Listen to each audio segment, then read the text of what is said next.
What up, it's Dane here. In this video I'm going to tell you why you are losing muscle, and in fact, this kind of contradicts what I said before in other videos.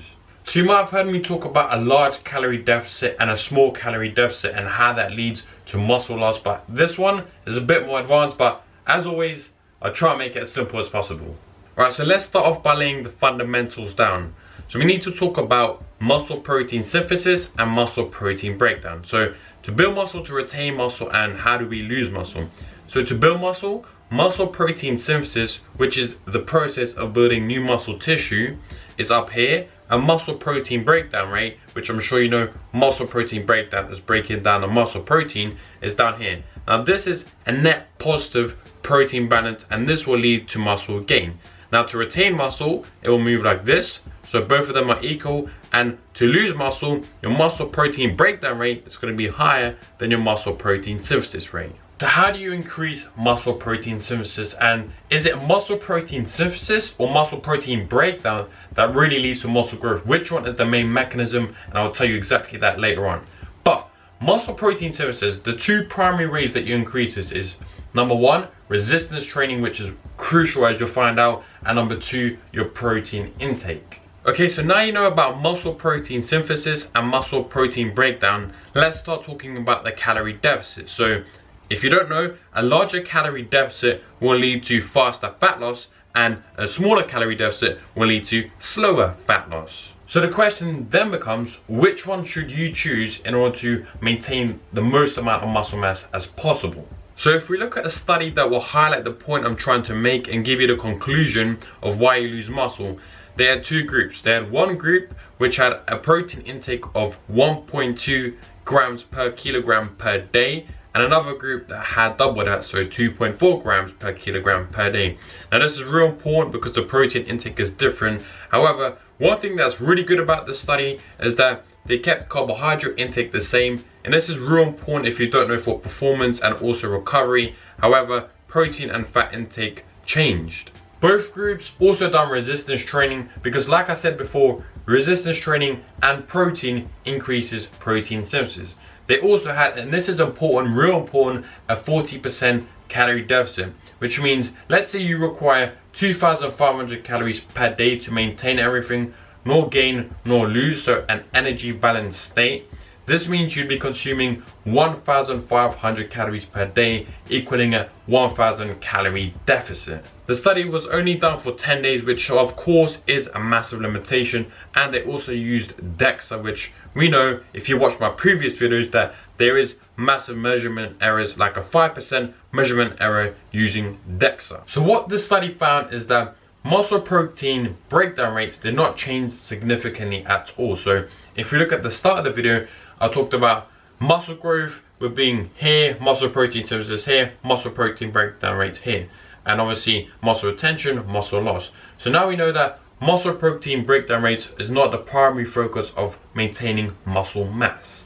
So if we look at the findings, first looking at the protein intake side of things and then looking at exercising, because like I said before, these are the two primary mechanisms that will increase protein synthesis. So looking at the lower protein intake group here and looking at the higher protein intake group here, resting muscle protein synthesis rates were higher in a higher protein group than a lower protein group. So bang, that's that done. Now talking about resistance training, muscle protein synthesis rates after resistance training in the lower protein and a higher protein. So the lower protein group had less muscle protein synthesis than a higher protein group after resistance training. So if all that just went past your head, don't worry about it.